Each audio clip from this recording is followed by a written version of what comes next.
Hello everyone and now welcome to a game between Remodemo and Toxi, this game taking place here on Tide Hunters. For those of you guys wondering where my overlay is, it's temporarily not working. Don't know. Woot, I am around for a stream. Today will be my comment to be read on YouTube. Yes, it will. It's going to be between Remodemo and Toxi in this 1v1 matchup on Tide Hunters. Tide Hunters, a map that I really do enjoy. Um, as they've said, as I've said, or other commentators have said in the past, it is a mirror image down this diagonal line. There are a lot of narrow passageways for a lot of good fights and engagements to take place. And there is also a wide variety of different types of creeps. Off to the north, the Ogre Magi with a whole bunch of piercing damage. Meanwhile, down across over here, we are also looking at giant sea turtles, and there is a snapper, and then unfortunately there is, wait, where is it? Nope, not that one. This guy off over here, the sea giant, who can occasionally cleave and deal much more damage to your units. Remodemo, is he from Back to Warcraft? Yes, he is. It is the German Remodemo playing undead over here on the bottom right hand side of the map. Meanwhile, over here on the top left, we have Toxi spawning as the yellow night elf. If my brain is a little Swiss cheesed, I do apologize. Took a 2-day break. One day I went to get my COVID booster, my third shot, well, part of the clinical trials, and I don't know if I really got the booster or not, but I did. I was unable to sleep on, or constantly kept waking up, soreness in my arm with a lot of fatigue. No fever or chills this time around though, but fairly certain that I did end up getting the real thing, and well, needed a day or two to rest. Don't forget to like and follow on YouTube and hit the bell icon to make sure you get notifications. If you enjoy what you see, yeah, definitely do that. I see a lot of other YouTubers trying to plug that to make sure that, well, if you do follow, subscribe, like, and all of that jazz, you will be notified when I do upload new releases and upload new games for you guys to enjoy. Thank you very much, Gary, being my PR for the day. Keep on going here. Remo gonna go ahead and open up with a Death Knight with ghouls. Gonna try and clear out this creep camp here and perhaps set up an expansion. Keeper of the Grove already out here on the battlefield. Here's some treants.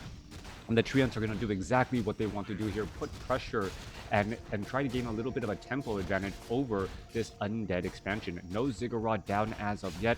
There's no Wisp even being brought over, so there is no fear of this Blight being detonated on yet, as the Acolyte unsure of what to do next. Hope that shot protects you from COVID variants, and hope you have a good time with your break, either alone or with your family. Thank you. That was the idea. Trying to get improved resistance against the COVID variants that are out there right now. I think they're still trying to figure out what's the best way to protect against the variants, whether or not they need to re-engineer the vaccine for the COVID variants, or will just a smaller, from what I've read, a smaller dose of the initial vaccine be enough. Anyways, coming back around, Toxi, being a toxic player, able to shut down this Ziggurat before it was able to get up. And we are looking at still Remodemo sitting in a tier 1. Meanwhile, tech to tier 2 by Toxi, as we are getting down some Moonwells as well. All right. Death Knight alongside alongside some ghouls, trying to finish off some archers here. Hope the government won't do it this way. Yes. Let's hope not. You've been infected. There's nothing more that can be done. All right. Death Knight, Gloves of Haste, Dust of Appearance continuing to come around here. We are. All right. I'm gonna say this one more time. For a long time, I've wanted Warcraft 3 and World of Warcraft to really be separated from each other. The fact that they're trying to tie in lore and trying to bring in more of the World of Warcraft folk into Warcraft 3. It seemed like a good business decision at the time. Now, with the recent findings of what's going on at Blizzard, I am really glad that Warcraft 3 and World of Warcraft, at least in my mind, are completely different games. Anyways, Death Knight now continuing to wander around here, entangle onto a ghoul. Now, Death Coil does save the ghoul of Remodemo as the Keeper of the Grove now making its way back off to the north. Coming back around here, Ghoul still trying to spread around that damage. Keeper of the Grove does have enough for 2 more entangles. Death Knight, however, with Unholy Aura, able to outposition and outmaneuver outmaneuver these fights here. Now, as we're looking at the replay here, we can see line of sight on both of these players, but it's actually a little bit of a surprise and a trap when you come around the corner and see suddenly a squadron or a group of archers alongside that Keeper of the Grove.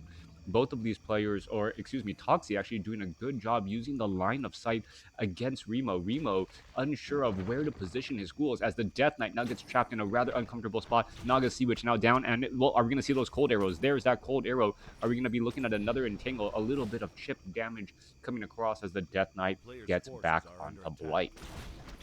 Toxi going to use this opportunity to clear out a giant sea turtle creep camp with a large number of archers and that Naga Sea Witch.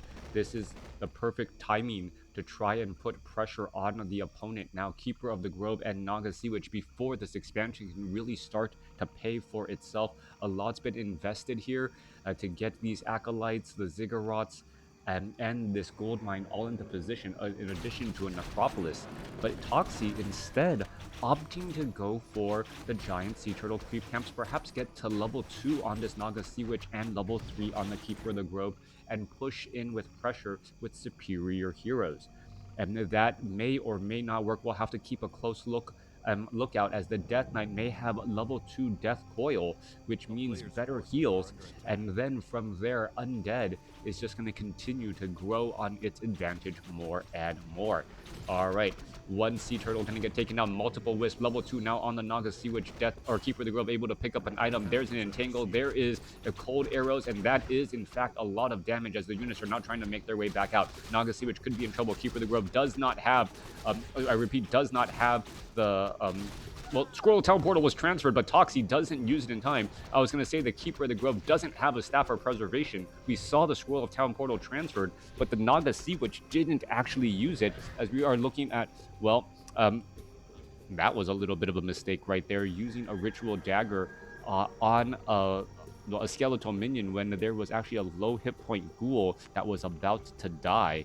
I believe it, well, let's see, the Ritual Dagger, is it based off of the hit points of the unit sacrificed? If that's the case, then yeah, maybe the skeletal minion would have been better here. All right, Keeper of the Grove gets a quick entangle, and the ghoul is going to get a Death Coil to be healed back up once more. Death Knight, Keeper of the Grove going back and forth. Death Knight does have level 2 Death Coil here as it's trying to continue with that pressure. A couple of archers going to get caught out in midfield. A lot of damage going to get added up. There's some extra blight as we see, well, Death Coil trying to finish off that low hit point archer there. Ghouls continuing to attack there as the Death Knight now looks to retreat back. A lot of engagement and a lot of, well, small bits of damage going back and forth. Death Coil saving a low hit point ghoul once more. Remo actually a little bit premature, I feel like, on that particular Death Coil. Still had more than 100 hit points left, but then again, perhaps didn't want to risk it. Mass ghouls coming across here. Are we going to perhaps be transitioning into gargoyles now? We already see triple crypt out onto the battlefield, and the Halls of the Dead quickly taking the tier 3. There's the Lich, and now we should be looking at gargoyles joining in on the fight. Ghouls and gargoyles work well together, as the ghouls will be able to swarm out any of the archers, and then the gargoyles themselves fairly effective against those dryads, which should be added to the army now. Remo using his understanding from the game, from all those years of casting, to transition into his opponent's next unit. But Remo is actually low on lumber right now, needs to get more ghouls back on lumber here. We can see this army is still relatively strong. A couple low hit point ghouls getting sent back home, as we may be looking at a potential creepjack. Keeper of the Grove with Orb of Venom going to be coming in from behind. Death Knight could be in some serious trouble. Death Knight does not have a Scroll of Town Portal, and Toxi may well be able to get in some major damage here. Death Knight already trying to retreat back. There's the Entangle, and Death Knight is in serious trouble. Orb of Venom chip damage. Death Coil trying to finish things off. Death Knight gets up to level 4, level 2 Unholy Aura, and it's not going to, oh wait, nope, a Death Pack to try and get away. There's a Frost Nova as the Keeper of the Grove is going to finish off that Death Knight.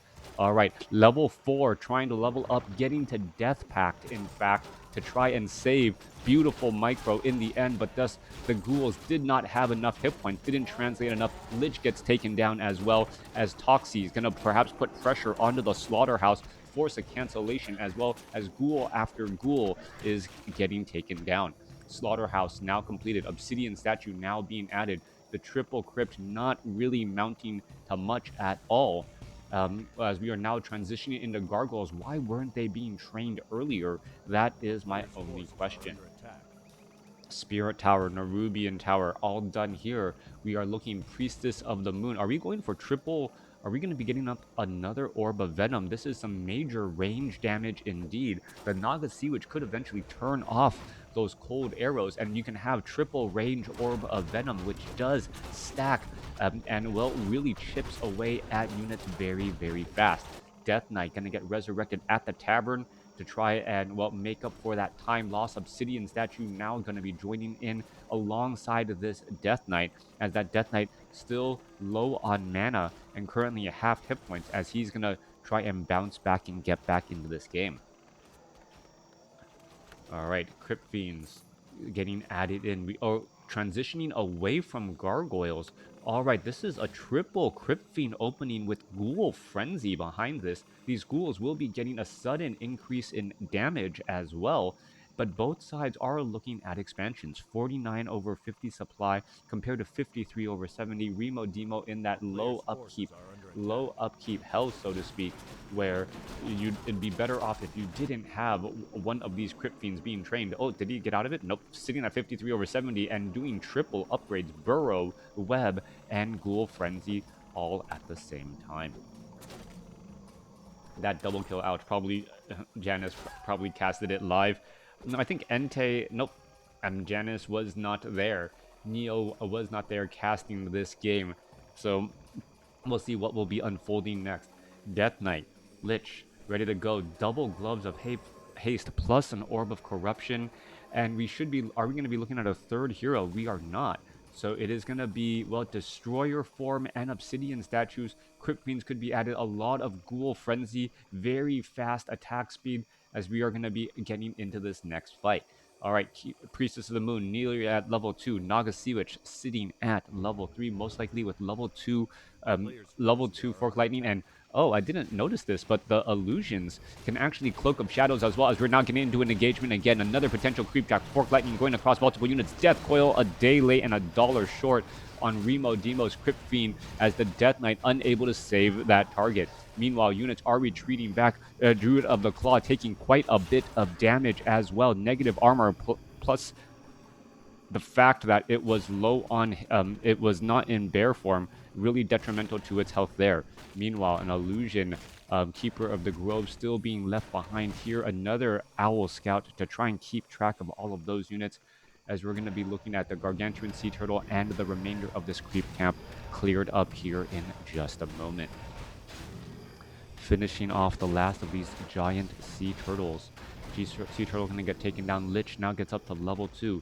Remo, how is his expansions looking? He still has a decent amount of mining available to him. Meanwhile, we're going to be seeing a potential creep trap coming in from the other side right here. Druid of the Claw, no Staff of Preservation. It gets taken down. Priestess of the Moon had that Druid of the Claw, but didn't use it in time. Meanwhile, Destroyers are now up in the air, and the timing on this attack absolutely perfect to try and devour all of these forces of natures and continue to fight back through. Orb of Venom is on the Priestess of the Moon and the Keeper of the Grove. Death Coil trying to save. Staff of Preservation saves there, as the Destroyer could get taken down to 122 hit points. Finally gets focused down there. Meanwhile, Death Knight trying to, well, keep a little bit of distance. There's a little bit of Devour Magic. Dryad gets taken down as well. All right, this red creep camp, what is left here? There is still the level 6, Murgle Marauder, which I believe is the unit that drops the powerful or one of the powerful items here, as we're looking at the Keeper of the Grove trying to push and pressure his way forward. Death Knight, seeing that level 4, are we going to be looking at, well, there goes a quick illusion, going to get taken down. Fork Lightning still coming back on through. Crypt Fiends continuing to get Death Coiled, but absolutely getting demolished by these Druids of the Claw, as there is Staff of Preservation back home. All right, great micro coming in from Toxi so far to try and save some of those units. There's another Death Coil saving a low hit point Crypt Fiend, as it is looking to back away. Fork Lightning while dealing some major damage once more as the low hit point Druids of the Claw rejoining it back in on the fight. Toxi forgetting to remove it from the control group, and what was a possible victory from Toxi turning into a mistake as he loses a keeper of the or a Druid of the Claw and a Dryad in the last 5 seconds. Remodemo, well, looking strong right now. Going to finish off the Marauder here. Picks up Healing Wards, a great item pickup as well, and put it behind all of these Crypt Fiends and let that healing over time offset the damage over time on the on the Keeper of the Grove and the Priestess of the Moon's Orb of Venom. Continuing to fight back here. All right, we're looking at an Owl Scout here. Toxi keeping track of everything. Meanwhile, Keeper of the Grove, Priestess of the Moon going to come in from behind. And here is that engagement. Lich could be in a little bit of trouble. Takes a quick Death Coil to get healed back up. Frost Nova. However, Dryad is still alive here, going after a Druid of the Claw. Druid of the Claw quickly gets taken down, burrowing on those Crypt Fiends. Beautiful micro, keeping those units alive as we see Healing Wards now being placed down here. All right, Healing Ward going to be extremely helpful. Death Knight now trying to purposely keep its distance while still having Healing Ward. Could perhaps use the Healing Ward up on the high ground and use that high ground advantage, but there could be an Owl Scout that still allows him to attack onto the high ground here. Death Knight not using that second healing ward as of yet, continuing to push away. Crypt Fiends falling at the hands of the Druid of the Claws. The Priestess of the Moon falls at level 2. More units are retreating back here. Destroyer trying to go after these units again and again, as there is not much mana on that Destroyer to try and finish off that target. Death Knight now looking to retreat back here as the Naga Sea Witch uses a Scroll of Town Portal to get away at level 3. All right, looking to finish off the last Gargantuan Sea Turtle creep camp here. There's a healing ward to offset a little bit of that damage. Death Knight of Remo needing to stay nearby just in case there's another potential creepjack, even though it does take some of the experience away from that Lich. Lich does still have that double gloves of and Orb of Corruption, no claws of attack though, to try and add more damage. Remo sitting at what 10,000 or setting up his next expansion here. Meanwhile, we're looking at what exactly Remo is going to be doing next. We are looking at about 6 minutes of mining left. The Acolytes could start to get transitioned over as the Destroyers are just trying to zone out Toxi. Toxi is sitting at 65 over 70 supply compared to 78 over 80. And Remo is doing a great job just continuing to press his advantage to try and get a little bit more ahead. However, his opponent with 3 heroes, if they're able to continue to level up and get 3 level 5 heroes, can easily outcast 2 level 6 heroes, because the ultimates on the Death Knight and that Lich are not, as game-breaking as 3 level 5 heroes. All right, continuing to push their way through. Toxi, Staff of Preservation's at Bear. Destroyers trying to reach their way into the back. Crypt Fiend getting taken down. Level 4 now on the Naga Sea Witch. More damage. Fork Lightning. Death Coil saved right there. Beautiful Death Coil just in time, but the Crypt Fiend gets denied once more. Was that a Dark Ritual? Couldn't quite tell.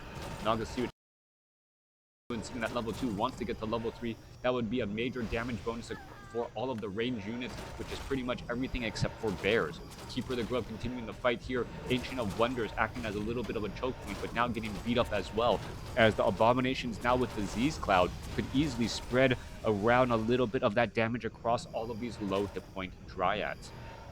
Crypt Fiend continuing to put on pressure. Wanda mana stealing from the Death Knight, trying to take mana away from that Naga Sea Witch and still put in pressure here as the units are running around Tide Hunters and causing a little bit of, just running around in circles.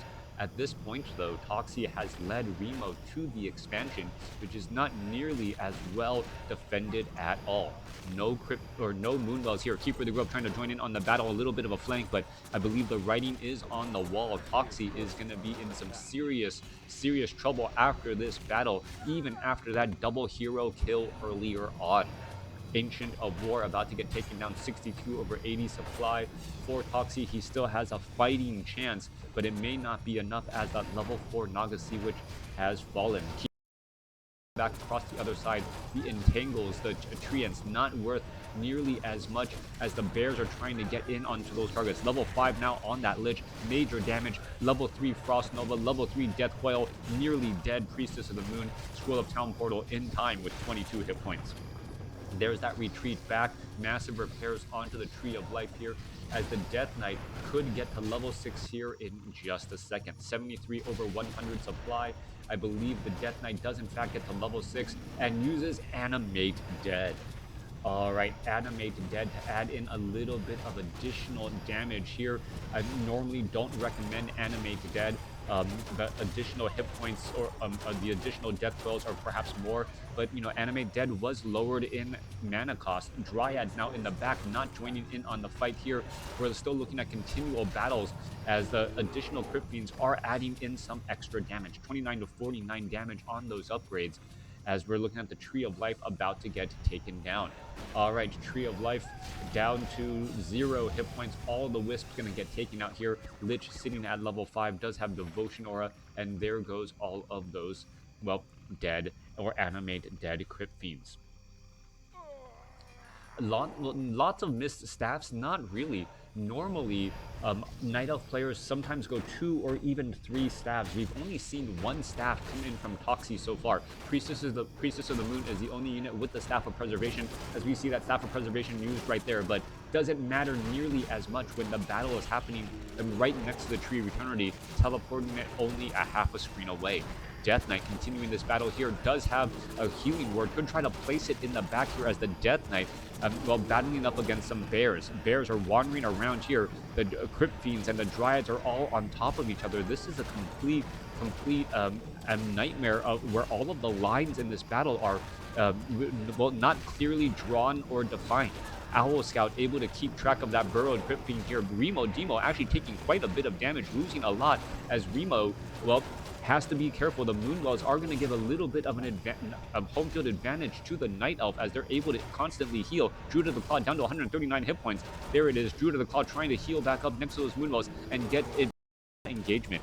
Remo continuing this pressure here. Low hit point. Druid of the Claw down to 154 hit points. Rejuvenation does come to an end. All of these Moonwells at night, better rejuvenation, but still, Toxi has to throw in the towel. Good game, well played.